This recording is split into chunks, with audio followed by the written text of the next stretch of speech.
आशुतोष जी ने सबसे पहले उद्गार व्यक्त किया आदरणीय राजेंद्र प्रसाद जी के बारे में, और उन्होंने फैजाबाद का इतिहास भी बताया। देवी प्रसाद सिंह जी हमारे साथ अभी परसों दिल्ली में थे। आज भी रिटायरमेंट के इतने दिन बाद भी जब भी हम लोग को कोई विधिक अड़चन पड़ती है तो हम लोग उनकी मदद लेते हैं। अरविंद भाई यहाँ पूर्व अध्यक्ष बैठे हैं, ये भी हमारे परिवार के सदस्य हैं, जिनका नाम नहीं लिया, बुरा मत मानिएगा। नाम लेने में दिमाग लगता है, जो दिल में रहते हैं उनका नाम नहीं लिया जाता है, तो इसलिए कोई उसमें नहीं है, कई बार रह जाता है। और आदरणीय विश्वनाथ त्रिपाठी जी, आदरणीय शेख रिजवी जी और ओंकार जी बोलते बोलते काफ़ी बातें नहीं कहे। हम आपकी सारी चिंताओं से, सारी व्यथा से एकदम पूरी तरह से परिपक्व हैं और पूरी तरह से हम जानते हैं। हम थोड़ा और लोगों से अलग रहते हैं, सही बात कहते हैं, चाहे अच्छी लगे चाहे खराब लगे, राजनीतिक ढंग से ठीक हो नहीं ठीक हो, क्योंकि जो पॉलिटिकल लोगों की क्रेडिबिलिटी गिरी है, आज राजेंद्र बाबू के अवसर पर हम लोग बोल रहे हैं, तो क्रेडिबिलिटी इसलिए गिरी है कि वर्ड्स और डीड्स में डिफरेंस, कथनी और करनी में फ़र्क जब होगा तो चाहे वो बार के नेता हों, चाहे बार काउंसिल के नेता हों, चाहे देश के नेता हों, उनकी जो उनके प्रति रेस्पेक्ट है वो गिरी। इसलिए मैंने सार्वजनिक जीवन में 94 से मैं हूँ, विद्यार्थी राजनीति में रहा, विद्यार्थी परिषद में रहा और बार हाईकोर्ट बार का भी उपाध्यक्ष मंत्री रहा, बार काउंसिल में भी मैं चारों जिम्मेदारियों पे रहा, अध्यक्ष, उपाध्यक्ष, सहाध्यक्ष, सचिव, सभी जिम्मेदारियों पर। मैंने ये कोशिश की है कि कम से कम जो कहा जाए वो जरूर किया जाए, इसमें कोई फर्क नहीं होना चाहिए। और ये मैं पूरी तरह से उसका राजनीतिक लाभ होगा नहीं होगा, जीतना हारना, आपका स्नेह मिलना न मिलना एक बात है, लेकिन बात हमेशा वही की जाए जो किया जा सकता है। ये हमने राजनीति में, सार्वजनिक जीवन में सीखा है। राजेंद्र जी के बारे में बहुत बातें कही गई, भारत रत्न से लेकर संविधान बनाने में उनका वो अध्यक्ष थे, और हम लोग काले कोट की बिरादरी के लोग हैं। शायद राजेंद्र जी की, अगर हम लोगों को देख रहे होंगे उत्तर प्रदेश और देश के वकीलों को, 4,43,000 उत्तर प्रदेश में वकील हैं और देश में करीब 23 से 25 लाख तक वकील, तो शायद उनकी आत्मा दुखी हो रही होगी, क्योंकि जिस गौरवमयी परंपरा से हम लोग जुड़े हुए हैं उससे कहीं न कहीं हम उस रास्ते से भटकते जा रहे हैं। ये शायद चुनाव लड़ने वाले लोग नहीं कहेंगे, मैं जरूर कहना चाहता हूँ, क्योंकि ये वो प्रोफेशन है। देखिए, पराशर स्मृति में लिखा है कि ज्योतिषम व्यवहारम च प्रायश्चितम चिकित्सता अजानम यो नरो बुर्यात अपराधम की अंतपर। ज्योतिषी, चिकित्सक और अधिवक्ता अगर ये ज्ञानी नहीं होगा तो इससे बड़ा अपराध कुछ नहीं। क्यों? क्योंकि अगर आप नीलम की अंगूठी पहन लिए तो एक्सीडेंट हुई जाए, अगर ज्योतिषी सही न हुई। और ऐसे अधिवक्ता है, अगर मुकदमे का मतलब आर्गू कर दिया बिना तैयार किए हुए तो उसके रिजल्ट वकील पर सीधे पड़ता है। इसलिए मैं तरुण अधिवक्ता भाइयों से जरूर कहना चाहता हूं, आज राजेंद्र प्रसाद के लिए सच्ची श्रद्धांजलि यही होगी कि आप रामचरितमानस की तरह संविधान पढ़िए। भगवान राम की नगरी में मैं कह रहा, आपके लिए रामचरितमानस भारत का संविधान है। आप सीआरपीसी, आईपीसी, सीपीसी का अध्ययन करें, केस लॉ का अध्ययन करें और ज़्यादा से ज़्यादा तैयार होकर जाएं, क्यों तभी ये जो गौरवमयी परंपरा है उसको हम कायम रख पाएंगे। क्योंकि हमको नहीं भूलना चाहिए, इस देश में नहीं पूरी दुनिया में जहां भी कोई परिवर्तन हुआ है तो इस काले कोट की बिरादरी ने किया है और कोई नहीं कर पाया। जिनके आगे हम खड़े हैं, संविधान सभा में 348 सदस्य थे, 250 से ज्यादा सदस्य काले कोट वाले थे। मैं बताना चाहता हूं, ड्राफ्टिंग कमेटी के 7 मेंबर, जिसके बाबा साहब अम्बेडकर अध्यक्ष थे, 7 के 7 मेंबर वकील थे। कोई मद्रास से अय्यर साहब, चाहे खेतान साहब हों, चाहे आप के एम मुंशी का नाम ले लें, सब के सब वकील थे, ख्याति प्राप्त वकील थे, जिन्होंने इस देश के संविधान को बनाया। यही नहीं, आप जिधर से शुरू करिए, हम चलिए विदेश से शुरू करते हैं। अमेरिका आज दुनिया का सबसे बलशाली देश बन गया है। बना किसकी बदौलत? जब 16वें राष्ट्रपति बने हैं अब्राहम लिंकन, जो वकील थे पेशे से, तब यूनिफिकेशन ऑफ अमेरिका हुआ, तमाम चीज़ें वहाँ बन के आई, आगे बढ़ने का काम किया। जब कैलिफोर्निया में वकालत करने वाले निक्सन 37वें राष्ट्रपति 1970 में बनते हैं, तब अमेरिका दुनिया का नंबर 1 देश बनता है। जब पहले अश्वेत राष्ट्रपति नहीं बन सकता अमेरिका जैसे विकसित देश में बनने की बात आई, तो बराक ओबामा आते हैं आगे, जो पहले अश्वेत राष्ट्रपति थे, वो भी पेशे से वकील थे। मैं आपको बताना चाहता हूं, जर्मनी में जब नाजी पार्टी का शासन था, जिसके खिलाफ कोई बोल नहीं पाता था, नाजी पार्टी के खिलाफ बोलना, नाजी पार्टी के खिलाफ आवाज उठाना, नाजी पार्टी के खिलाफ लेख लिखना, नाजी पार्टी के खिलाफ अगर कार्टून बना दीजिए तो गैस चेंबर में डाल दिया जाता था। ऐसे हिटलर के खिलाफ अगर कोई खड़ा होने का काम किया तो वहां के काले कोट के वकील हेंस लिटन ने हिटलर को तलब किया और 3 घंटे क्रॉस एग्जामिनेशन किया। यह मैं कहना चाहता हूं। और यही नहीं, यहां जजेस बैठे हैं, सहमत हो चाहे न सहमत हो, आप पढ़ लीजिएगा। जब इस देश में इमरजेंसी लगी संविधान के बाद, आज़ादी के बाद 1975 में, इमरजेंसी में किसी आईएएस की हिम्मत नहीं हुई कि बोल दे।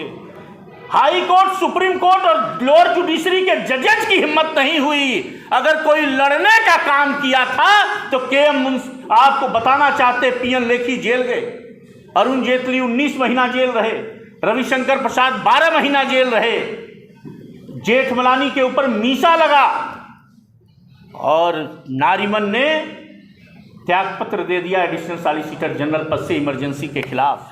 काले कोर्ट के लोग सामने आए, कोई नहीं लड़ेगा तो यह बिरादरी लड़ने वाली है, ये मैं बताना चाहता हूं। ये इतिहास रहा है। यही नहीं, मैं पालकी वाला की एक बात कहना चाहता हूं। 71 में इंदिरा गांधी के खिलाफ राजनारायण चुनाव लड़ते हैं रायबरेली से, और इंदिरा गांधी जी जीत जाती हैं रायबरेली से, और राजनारायण जी चुनाव हार जाते हैं। वो इलेक्शन पिटीशन फाइल करते हैं। आप सब लोग जानते हैं, इंदिरा गांधी क्रॉस एग्जामिनेशन के लिए बुलाई गई, शांति भूषण साहब उनके वकील थे राजनारायण के। वो जो हुआ उस विस्तार में नहीं जाना चाहता। जस्टिस जगमोहन सिन्हा ने इंदिरा जी के खिलाफ आर्डर किया कि उन्होंने संवैधानिक पद पर रहते हुए चुनाव में गवर्नमेंट एजेंसियों का दुरुपयोग किया है, इसलिए उनका चुनाव रद्द किया जाता है, शून्य किया जाता है। इंदिरा जी उस ऑर्डर के खिलाफ सुप्रीम कोर्ट गई। पालकी वाला नाम के वकील, जिनको आप सब जानते हैं, उनके दरवाजे पर गई। उन्होंने ऑर्डर देखा पालकी वाला ने, और उन्होंने कहा कि मैडम चिंता मत करिए, इसको मैं स्टे करा दूंगा। इस ऑर्डर में तमाम विधिक कमियां हैं। 23 जून 1975 को पालकी वाला बहस करते हैं जस्टिस कृष्णा अय्यर की हेडेड बेंच में, और justice Krishna Iyer interim relief Indira Gandhi ji के फेवर में देते हैं कि इंदिरा गांधी पार्लियामेंट की प्रोसीडिंग को अटेंड करेंगी, उस पर अंतरिम राहत दे देते हैं। मैं ये बात इसलिए बता रहा हूं, 2 दिन बाद जैसे आपका कोई मौकिल, आप उसको कोई राय दीजिए और अपने मन से कोई काम करे, तो हम लोग जब अगली तारीख पे आता है तो कहते हैं कि तू हमसे बगैर पूछे कहे है तुम्हारा काम, अब हम तुम्हारा मुकदमा न लड़ब, जो बताया जाता है वैसा करिए। लेकिन यही इंदिरा गांधी ने किया। 23 जून के बाद 25 जून को अपने बेटे के कहने पर इमरजेंसी लगा दी और अपने वकील पालकी वाला से नहीं पूछा। पालकी वाला को ये बात खराब लगी कि इस देश के लोकतंत्र, इस देश की न्यायपालिका पर इंदिरा जी को भरोसा नहीं है। जब अगली तारीख पर इंदिरा गांधी पैकेट में फीस लेकर जाती हैं पालकी वाला के दरवाजे पर भारत के प्रधानमंत्री के रूप में, और कहती हैं आपने कहा था कि फाइनली हम मुकदमा जीत जाएंगे, इंटरिम ऑर्डर तो मिल चुका है। तो आपको बताना चाहता हूं, लान से ड्राइंग रूम में नहीं बैठाया इंदिरा गांधी को, लान से बुलाकर अपने मुंशी को उनकी फाइल और फीस का लिफाफा देकर वापस कर दिया कि मैडम आपने हमसे बगैर पूछे जब इमरजेंसी लगा दिया है, तब आपका मुकदमा हम नहीं लड़ेंगे। मैं ये बात आपको इसलिए कह रहा हूं कि किसी कौम में हिम्मत नहीं है कि प्रधानमंत्री को दरवाजे से फाइल और फीस के साथ लौटा दे। यह सिर्फ काले कोट वालों के अंदर हिम्मत नहीं। तुम्ही ने रक्त देकर रंग के उत्सव मनाए थे, तुम्ही तो सर कफन बांधे सरे मैदान आए थे। तुम्हारे ही जलाने से जलेगी क्रांति की ज्वाला। जरूरत पड़ गई है फिर तुम्हारी आज भारत को, जरूरत पड़ गई है फिर तुम्हारी आज। हम इसलिए कहना चाहते हैं, यही पड़ोस के मुल्क में इफ्तिकार चौधरी 9 मार्च 2019 को चीफ जस्टिस थे, परवेज मुशर्रफ नाम के तानाशाह ने उनको हटा दिया। राजेंद्र बाबू को सच्ची श्रद्धांजलि, हम जिस दिशा में जा रहे हैं, सच्ची श्रद्धांजलि देने के लिए यह है कि आप इन इतिहास को जानिए, उस दिशा में बढ़िए। इफ्तिकार चौधरी को हटा दिया, सारे लोग डर गए, जितने अधिकारी थे, डॉक्टर थे, इंजीनियर थे, आईएएस थे, जज थे, कि कौन बोले। 80,000 वकील पाकिस्तान की सड़कों पर निकल आया और कहा लोकतंत्र बहाल करो, और चीफ जस्टिस इफ्तिकार चौधरी को भी बहाल करो, और 2008 में वहां चुनाव कराना पड़ा था। मैं ये ताकत बता रहा हूं। 1920 में ट्रेड यूनियन का हिंदुस्तान में सबसे बड़ा सम्मेलन हुआ, मार्च में दिल्ली का सम्मेलन, हम सब जानते हैं। बात मजदूरों की बेहतरी और बहबूदी के लिए की जा रही थी, लेकिन उस सम्मेलन की अध्यक्षता कोई कर रहे थे तो एडवोकेट लाला लाजपत राय कर रहे थे, जो हमारी आपकी बिरादरी के थे। 1928 में बरडोली का आंदोलन हुआ, सरदार पटेल ने किया। बात किसानों की बेहतरी और बहबूदी के लिए हो रही थी, लेकिन उसको कोई लीड कर रहा था तो हमारे आपके बिरादरी के सरदार वल्लभ भाई पटेल कर रहे थे। हिंदुस्तान में स्वदेशी और स्वावलंबन की लड़ाई लड़ने वाले पहले व्यक्ति बाल गंगाधर तिलक एडवोकेट थे, और दान मांगकर बनारस हिंदू विश्वविद्यालय बनाने वाले लाला मदन मोहन मालवीय थे, जो भी पेशे से वकील थे। चाहे पहला राउंड टेबल सम्मेलन हो, चाहे दूसरा हो, चाहे तीसरा हो, हिंदुस्तान को नेतृत्व देने वाले महात्मा गांधी और बाबा साहब भीमराव अंबेडकर कोई और नहीं थे। सिराज गोपालाचारी से लेकर आज के अवसर पर राजेंद्र प्रसाद जी, जिनकी जन्म दिवस हम लोग मनाते हैं अधिवक्ता दिवस के रूप में, और इसको ज़्यादा से ज़्यादा मनाना चाहिए, और इससे बढ़िया परंपरा और कुछ नहीं हो सकती है कि आप उन लोगों को सम्मानित कर रहे हैं जिसके द्वारा आने वाली तरुण पीढ़ी उससे सीखे कि किस तरह से हमको वकालत करना है, किस तरह से प्लीडिंग तैयार करना है, और किस तरह से अपनी साख बचा के रखना है। मैं ये बात इसलिए इतनी भूमिका में कह रहा था कि आपको जानकारी हो, चाहे पहले राष्ट्रपति हो, चाहे पहले प्रधानमंत्री हो, चाहे पहले उप प्रधानमंत्री हो, चाहे उत्तर प्रदेश के पहले मुख्यमंत्री गोविंद बल्लभ पंत हो, चाहे लोकसभा के पहले स्पीकर माल्यानकर हो, ये सारे के सारे लोग वकील हैं। हम अपनी इतिहास को जानें और उस दिशा में बढ़ें, उनकी चीज़ों के बारे में अधिक से अधिक अध्ययन करना चाहिए। राजेंद्र जी के जयंती के अवसर पर यह हमको प्रतिज्ञा लेनी चाहिए। एक बात आदरणीय ओंकार जी ने छेड़ी है, तो हम लोग वो नहीं हैं कि बगैर कहे कुछ चले जाएं। हम जरूर कहेंगे और सही बात कहेंगे। मैं जो शुरू में कह रहा था वर्ड्स और डीड्स में डिफरेंस, और एक बात और कहना चाहता हूं, it is easy to defame rather than praise. सार्वजनिक जीवन छोड़ देंगे, कोई चुनाव नहीं लड़ेंगे। एक बात भी हमारी गलत हो जाए अगर, तो कोई चुनाव सार्वजनिक जीवन में न बार का लड़ेंगे, न बार काउंसिल का लड़ेंगे, न सार्वजनिक जीवन में कोई चुनाव लड़ेंगे। मैं एक एक बात तथ्यों के साथ कहता हूं। हम लोग पैर छू के, हाथ जोड़ के, जाति बता के, शराब पिला के जीतने वाले लोग नहीं हैं। हम आपको सही बात कह रहे हैं।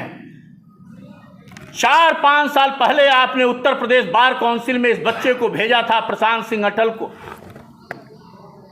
हमने जो करेंगे वो नहीं कह रहे हैं, जो किया है वो बता रहे हैं आपको।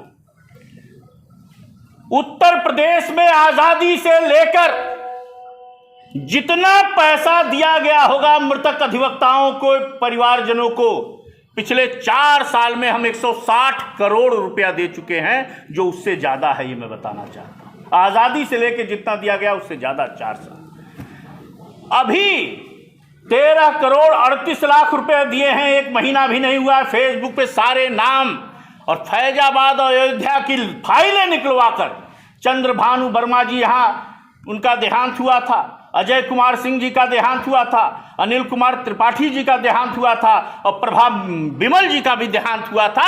इन चारों फाइलों को निकाल के 5-5 लाख रुपए उनके परिवार वालों के खाते में सीधे भिजवाने का काम किया।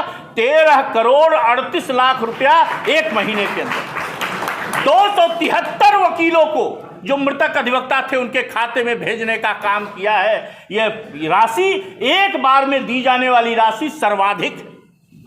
पहले 60 साल तक के वकील के मरने पर 5 लाख रुपए मिलता था।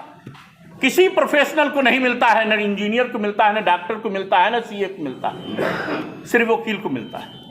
हमने इसको 70 साल कराया। 9 मार्च 2019 को 9 मार्च 2019 को उत्तर प्रदेश के मुख्यमंत्री जी से कहकर 70 साल तक के वकील के मरने पर 5 लाख रुपए कराया। और 60 से 70 के बीच सर्वाधिक मौतें होती हैं। मैं बताना चाहता हूं 1.5 महीना भी नहीं हुआ है 300 करोड़ रुपए का कार्पस मनी हमने इसके लिए अलग से सृजित किया है। 200 करोड़ पहले था अखिलेश जी के जमाने में, 300 उसमें जुड़वा दिया।